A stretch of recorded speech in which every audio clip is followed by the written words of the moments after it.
There are wounds that don't bleed, wounds that sit deep in the soul where no one can see, but they ache with every breath. My name is Esther Monroe. I am 78 years old, and the story I'm about to tell you is not fiction. It's not a metaphor. It's the truth, as raw as the scars on my knees from the cold basement floor. You see, when strangers harm you, there is a kind of distance that softens the blow. But when the knife comes from your own blood, from the child you carried, fed, raised, it doesn't cut. It crushes. Before we go any further, comment where in the world you're watching from, and make sure to subscribe, because tomorrow's story is one you don't want to miss. That morning was ordinary. Ordinary in the kind of way that makes you feel safe, like life would always move along quietly, without disruption. The sunlight peeked through the lace curtains in the kitchen, laying soft patterns on the old linoleum tiles. I was stirring a pot of my famous chicken stew, the one Lana used to beg for when she was a little girl with scraped knees and sticky fingers. The aroma filled the small house, warm and comforting, onions, thyme, carrots, and the tender chicken falling off the bone. My hands, though slower now, moved with the familiarity of decades of repetition. Stir, taste, adjust. The table was set for 3. Bowls nestled next to neatly folded napkins. A basket of sliced bread sat between 2 worn salt shakers. It had taken me an hour to arrange it all just right. Not because I had to, but because I wanted to feel useful, part of the household, even in my twilight years. Lana sat across the room, hunched over her phone, her fingers dancing over the screen, her face unreadable.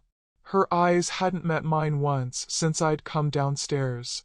I tried to speak, to fill the silence with something light, maybe a compliment on her new haircut or the flowers blooming out front, but each word felt like it sank before it reached her. Lana, I said softly, I'm so glad we're together.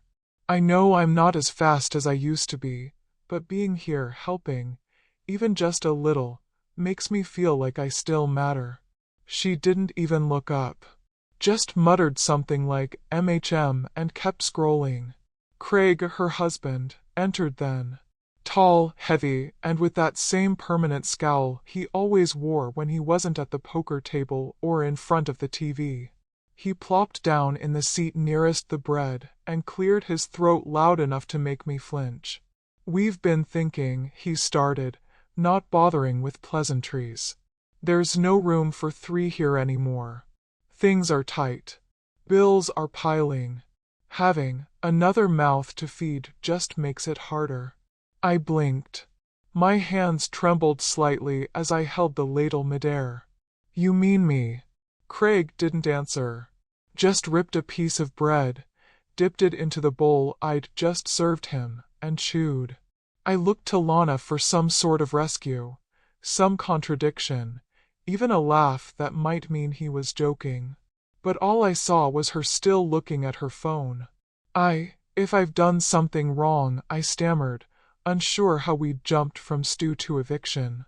No, Lana finally said, still not meeting my eyes. It's not that. We need space. The rest of that meal passed in a fog. I sat and watched them eat what I'd made, feeling invisible. My heart pounded in my chest, louder than any spoon hitting porcelain.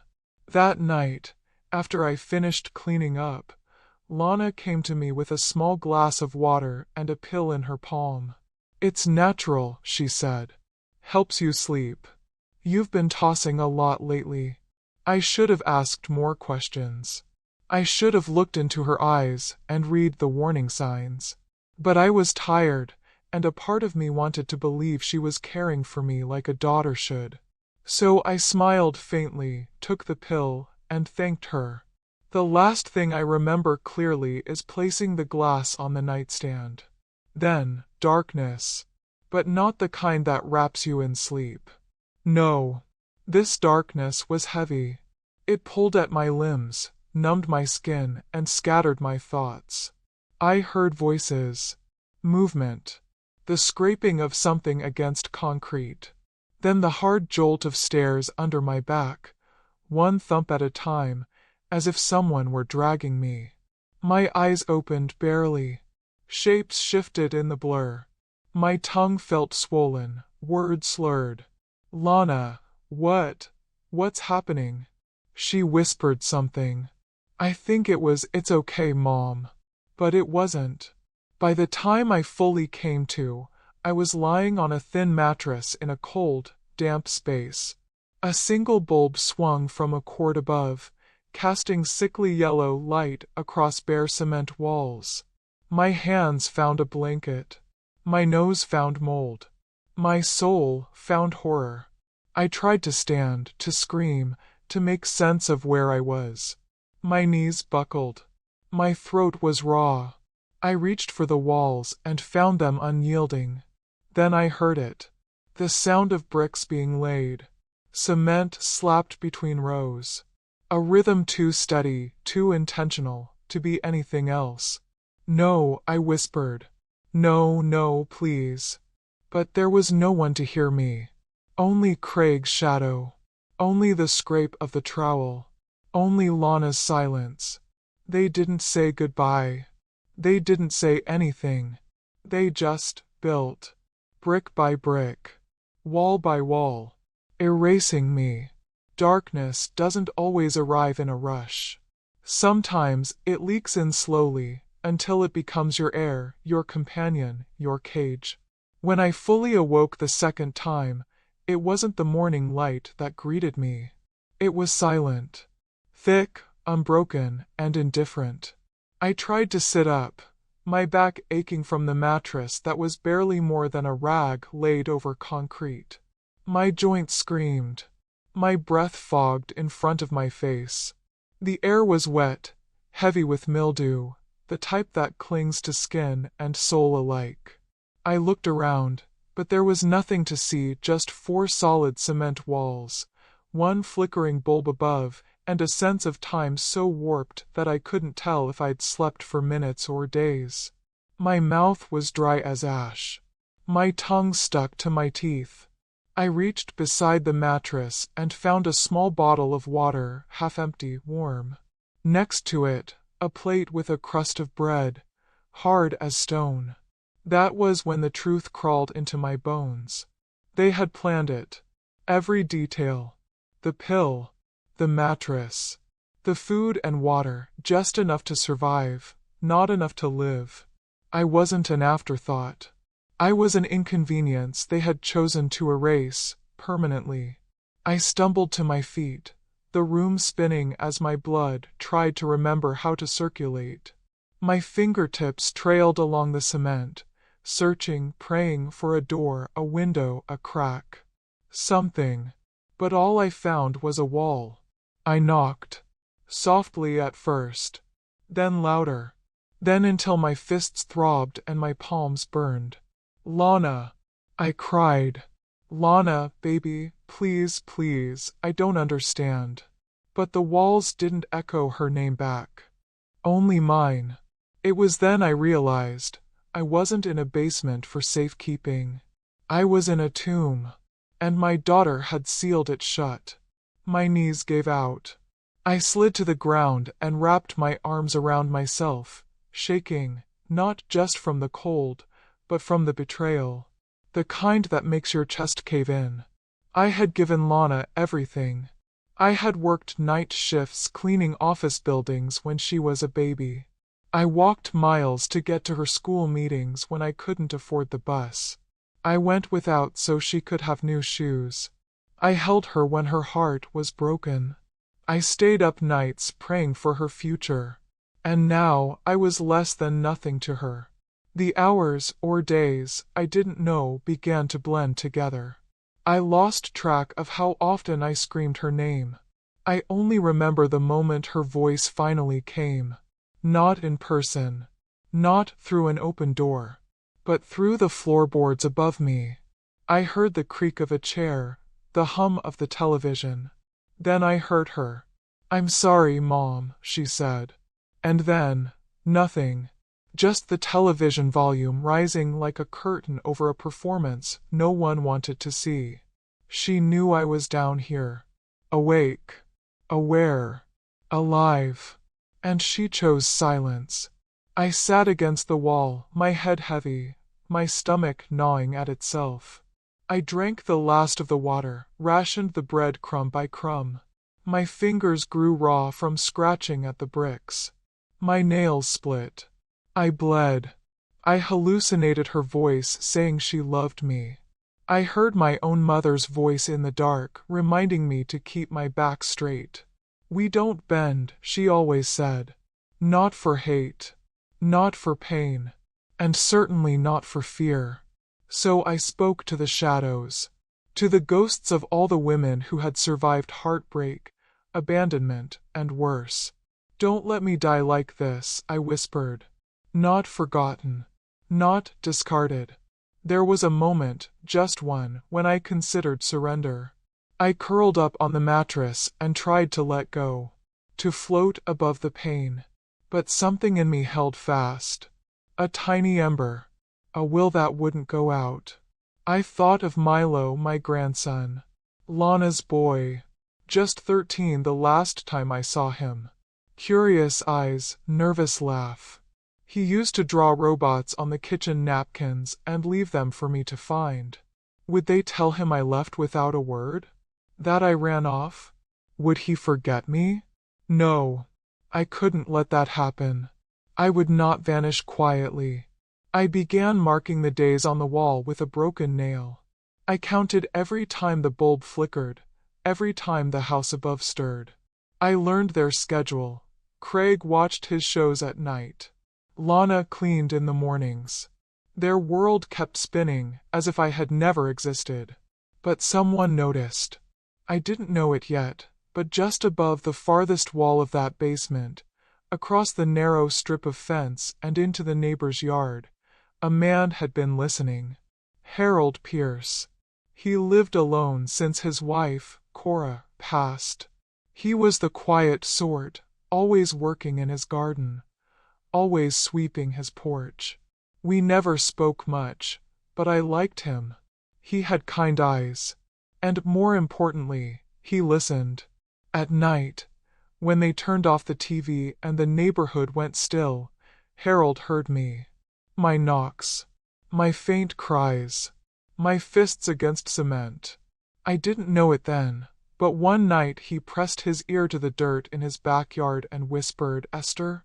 Is that you?" I wept. Because I wasn't invisible anymore. I was real. And someone knew. Harold Pierce was not a man who sought drama. He believed in tidy gardens, hot coffee, and leaving people to their business. The kind of man who read the paper with a magnifying glass and didn't bother anyone so long as they didn't bother him. But even for someone as quiet as Harold, there are things you simply cannot ignore. He had lived in the cream-colored house next to mine for over 30 years. He and his late wife, Cora, had watched me raise Lana on my own. Back then, he used to bring over clippings from his peach tree, and Cora always had a jar of homemade jam tucked under her arm. We weren't close, not in the way neighbors sometimes are, but there was respect. A knowing nod across the fence, a wave from the porch. After Cora died, Harold stopped waving. Stopped gardening, too.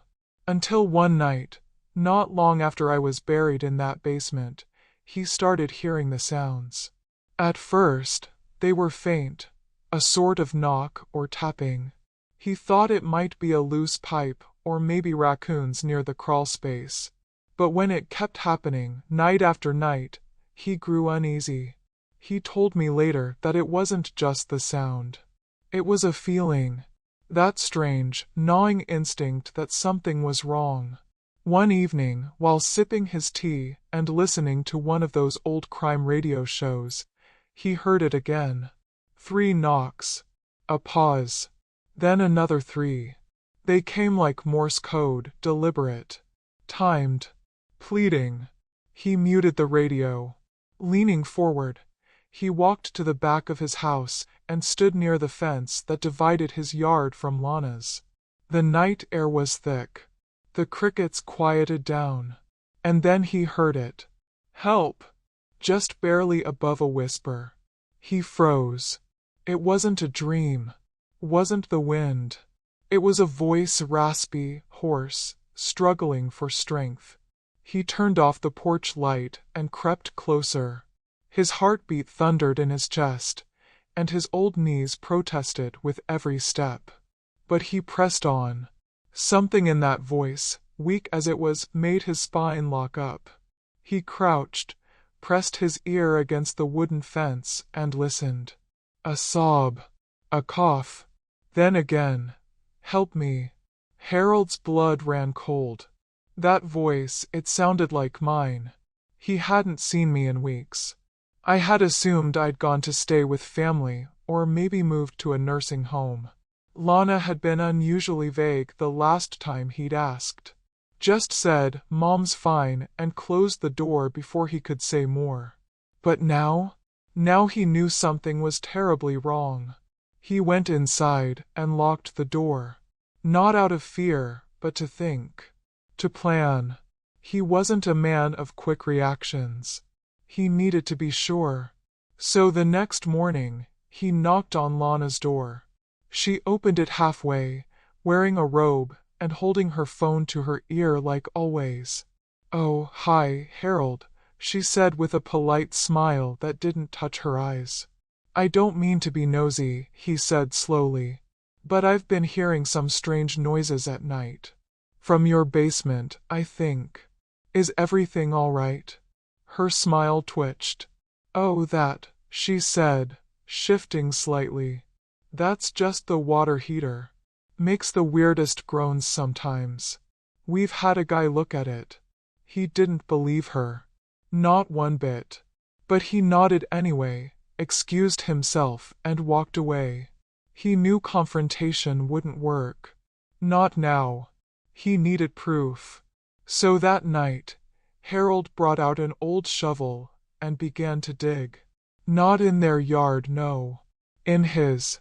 Right along the edge where their basements nearly touched.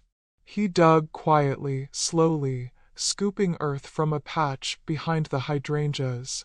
He worked until his back screamed and the blisters formed on his palms. Then, just before dawn, the shovel struck something hard. Concrete. He knelt, brushed away the soil, and pressed his ear to the surface. 3 knocks. Then again. He nearly fell back in shock. "Esther," he whispered through the tiny crack. Nothing for a moment. Then, weak and trembling, "Harold, is it you?" He closed his eyes. The breath caught in his chest. It was me. I was alive. He ran back into his house, chest heaving, heart pounding like it would burst. But he didn't call the police, not yet. He didn't trust that they'd believe him with no hard evidence. And what if they told Lana? What if she covered her tracks before help could arrive? So Harold made a decision. He would dig me out himself. That morning, he bought more tools, flashlights, rope, gloves. He skipped his usual coffee and skipped reading the paper. And that night, while the neighborhood slept, he dug with purpose. And I waited. In that damp tomb, my body shriveling, my mind breaking in places I didn't know existed, I waited. But every so often, I heard him, Harold, scraping, knocking, calling out to me softly to hold on. That he was coming. He didn't make promises. He didn't shout. He just worked. Steadily. Like a man rebuilding a collapsed house with his bare hands. And then, after what felt like eternity, I heard it. The sound of a crack splitting through the wall. And through it, a sliver of light. I crawled toward it with the last of my strength. I pressed my eye to the gap, and for the first time in weeks or months, I saw another human face. Harold's. Tears ran down both our cheeks. Esther, he whispered. I've got you. And with that, the first piece of my grave came undone. The wall didn't collapse all at once. It crumbled slowly, flaking like an old scab, piece by piece, with every strike of Harold's pickaxe. I was crouched on the other side, barely able to hold myself upright, but I didn't take my eyes off that opening. That sliver of freedom. That proof that I hadn't been forgotten. The air was thick with dust. My throat ached. My lungs burned. But hope cracked through that wall stronger than any cement Montgomery had laid. Almost there, Harold said, his voice hoarse and determined. I nodded weakly, though I don't know if he saw me. I wanted to help, to dig with him, but my hands were too weak. My body felt like it had aged 30 years since they sealed me in that basement. But inside, somewhere deep beneath the malnourishment, the bruises, the heartbreak, I was still me. Still Esther Monroe. Still alive. He struck again. A chunk of concrete fell, then another. The hole grew wider until finally, after what felt like another lifetime, his flashlight cut through the space, illuminating my face fully. He reached out, trembling, and I took his hand. It was warm, real, humans. And for a second, I just wept. I'm going to pull you through, Esther, he whispered. We'll go slow. 1 inch at a time. The tunnel he dug was barely wide enough. Just enough space to crawl through. He wrapped me in a blanket first, then tied a rope gently around my waist. With gritted teeth and straining muscles, Harold tugged, pulling me toward the earth's surface like a miner rescuing the last soul from a collapsed shaft. The passage scraped my skin raw. My shoulders bumped the walls. Every inch forward felt like climbing a mountain. But still I moved. Still I held on. Because on the other side of that dirt and concrete was air. It was sky. It was life. When he finally pulled me free, I collapsed into his arms like a baby. My body couldn't stand it. My knees buckled, and I sagged against him, barely able to speak. He cradled me as if I weighed nothing, and I could feel his heart pounding through his shirt. He didn't speak right away, just held me. Then finally, with tears in his eyes, he said, "You're safe now, Esther. You're safe." He carried me into his house through the back door, moving slowly, as if afraid I might break. He laid me gently on his sofa and wrapped me in 2 more blankets. The house smelled of lemon polish and old wood. The fan creaked softly overhead. And for the first time in what felt like forever, I breathed clean air. Harold poured me warm water, mixed with sugar and lemon, holding the glass to my lips when my hands wouldn't steady. I drank it slowly, each sip lighting a fire inside my gut that reminded me I hadn't died. Not yet. You need a doctor, he said. I shook my head weakly. Not yet. You've been buried alive, Esther. We can't keep this quiet. I looked him in the eye. They think I'm dead. Let them. He frowned, confused. I closed my eyes. I'm not strong enough yet. To explain. To prove anything. Who would believe me like this? He didn't argue. Just nodded and sat beside me, his eyes full of questions he knew not to ask. We stayed in silence for a long while. The kind of silence that speaks louder than words. I slept that night in Harold's guest room. The sheets were stiff from disuse, but they smelled of lavender and light. I curled beneath the covers like a wounded animal, and though I flinched every time I heard footsteps or the creak of wood, I knew I was no longer under the floor. I was above it. In the days that followed, Harold helped me heal. Slowly, patiently. He never asked for my story unless I offered it. He just brought warm soup, read aloud from the newspaper, and told me little things about his garden and the people on the block. Life, it seemed, had found a way to hold space for me again. It took nearly 2 weeks before I could walk more than a few steps without collapsing. But each morning I stood at his window, wrapped in a shawl, and stared out at the house next door, my house. The one where I'd raised my daughter. The one where I was sealed behind bricks like a secret no one was meant to know. Lana never knocked on Harold's door. She never came asking where I was. To her, I had ceased to exist. Some days I thought about marching up to that door and pounding it down with the cane Harold had found for me. Other days, I imagined calling the police, showing them the tunnel, demanding justice. But I wasn't ready. Not yet. Instead, I became someone new. Harold helped me file papers under a different name, his late wife's middle name, Iris. I began walking in the mornings when I could manage it, hood pulled low, head down. No one recognized me. No one expected to see a ghost. And over time, something strange began to bloom between us, between Harold and me. A quiet companionship. He had saved me, yes, but he didn't treat me like a victim. He saw me as a woman who had survived something terrible. And more than that, as someone who could still live. One morning, while we shared toast and coffee in his sunroom, I asked him, "Why did you do it, Harold?" "Do what?" "Dig. Listen. Believe." He looked at me with those kind, tired eyes. "Because I heard you. And nobody else did." That day, I cried again. Not from pain, but from gratitude. Weeks passed. The color returned to my cheeks. My hands stopped trembling. I began to write in a little journal Harold gave me. At first, just words, scattered thoughts, flashes of memory, the feel of concrete on my back, the echo of my daughter's voice saying I'd lived long enough. But then I started writing plans. I was getting stronger. And Lana didn't know it. One day, I would return. Not with fists or fury, but with truth. And that would be enough. The air in Cedar Falls was different that day.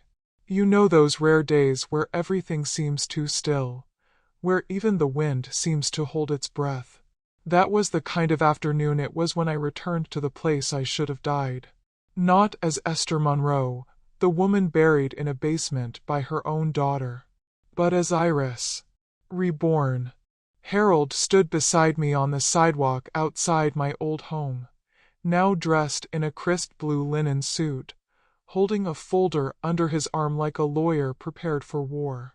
I wore the blue dress I'd saved for special occasions, the one I'd once hoped to wear to Lana's birthday dinner, before I became too inconvenient to be invited.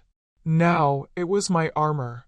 My hair, now snow white, had been combed neatly. My cane tapped softly against the pavement with each step. I didn't tremble.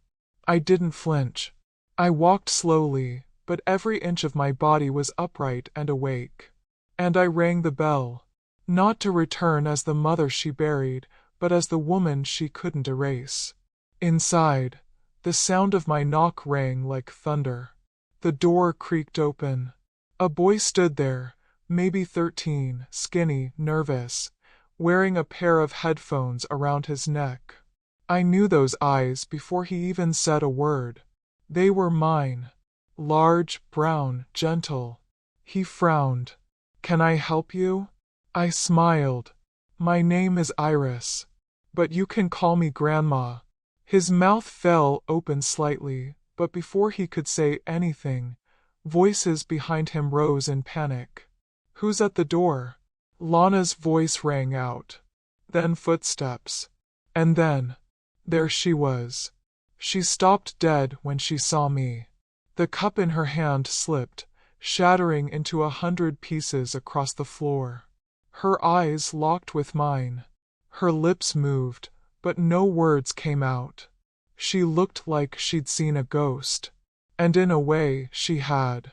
Harold stepped forward then and calmly introduced himself.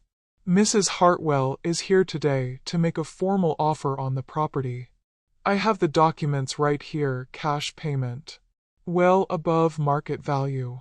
Montgomery appeared behind her, disheveled and confused. What the hell is this? He snapped. I didn't answer him. I kept my eyes on Lana. I came to buy what was mine, I said quietly. I thought you were, Lana stammered. Gone, I said, raising an eyebrow. You made sure of that. She turned pale. Her knees almost buckled, but she caught herself on the door frame. The boy, my grandson, looked from her to me, wide-eyed and utterly lost. I looked at him with warmth, trying to spare him the weight of what he had just stepped into. This isn't your fault, sweetheart, I said. You didn't do anything wrong. Adults sometimes make choices children can't understand. But I'm not here to punish anyone. I'm just here to take back what was stolen from me. Harold handed over the papers. Montgomery scoffed. You can't be serious. Oh, I'm very serious, I replied, my voice calm. And I have the money. So you have two choices. Sell, or I take this to the police. And believe me, I have the evidence to make sure your hands never touch cement again. Lana broke then. Tears welled in her eyes. But not from remorse. From fear. She didn't apologize. She didn't beg. She just turned away, walked into the kitchen, and didn't return. Montgomery looked at the folder. Then at Harold. Then at me. He signed. Then she did too. Without a word. I left the house that day with the deed in my bag and my head held high. I didn't cry. I didn't scream. I simply turned and walked back to the black car waiting by the curb, where Harold opened the door for me like the gentleman he was. As I settled into the seat, my grandson stood at the doorway, watching me, still confused, still unsure. Before the door closed, I called out gently, my story's not easy, but one day, if you want to hear it, I'll tell it to you. He didn't answer, but he nodded, and I knew then, something inside him had shifted. Later that night, back at Harold's house, I sat by the window and stared out at the stars. The cane rested beside me. The dress still hugged my shoulders.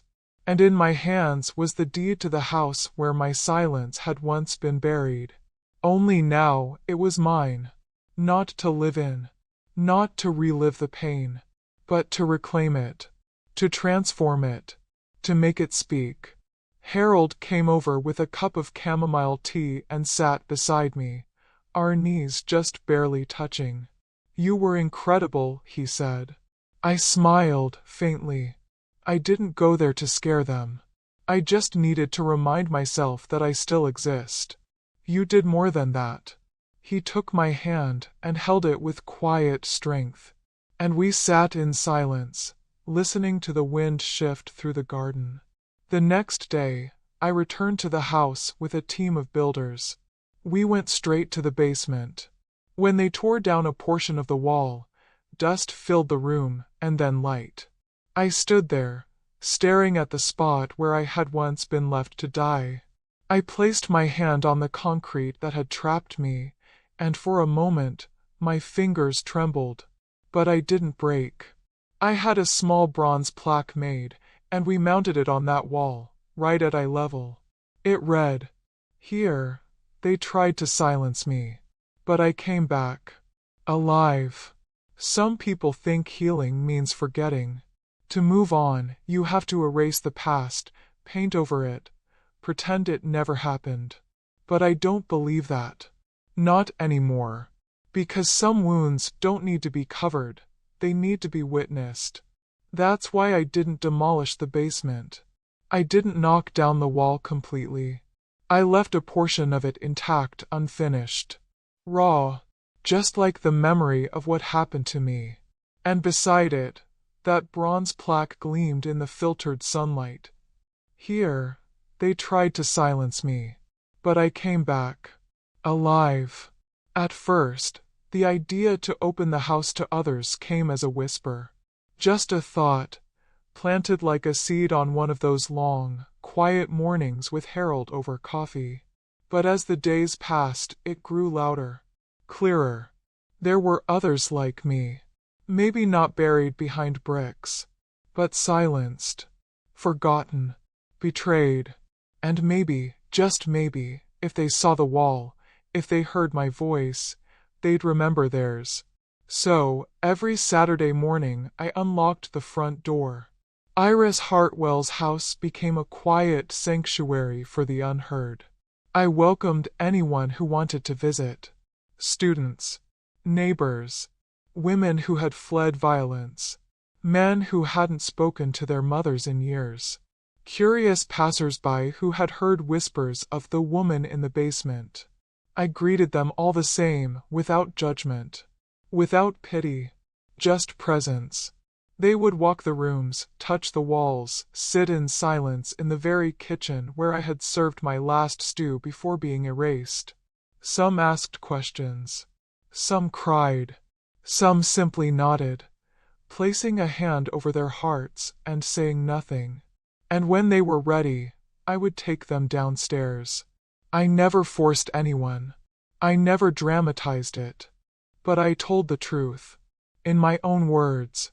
In my own time. My daughter drugged me, I would begin. Her husband carried me into this basement. And together, they built that wall you're looking at. They laid bricks between us, cemented over our memories, and walked away. You could always feel the room shift when I said that.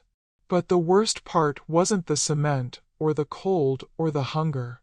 It was knowing that the person I raised, the person I gave my life to, had decided I was no longer worth keeping. They would look at me then, some with disbelief, others with tears. Some were too stunned to react. I don't tell this to make you angry, I'd continue. I tell it so you'll understand that silence can be violence too. That forgetting someone doesn't make them disappear. That even when you think a person is buried, some spirits dig their way back. And then I'd rest my hand on the plaque. Not to perform, just to remember. Jasper, my grandson, started coming to the house not long after the sale. He came quietly at first, standing at the doorway, hesitant, as if not sure if he was allowed. He had questions, but he didn't ask them. He watched. He listened. He helped sweep the front steps and carry in chairs for visitors. I didn't push him. I just let him be.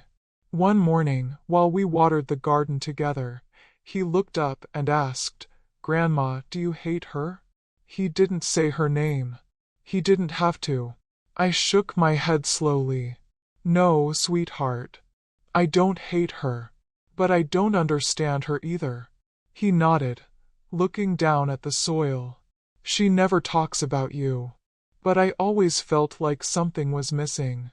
I reached over, brushed dirt from his knuckles.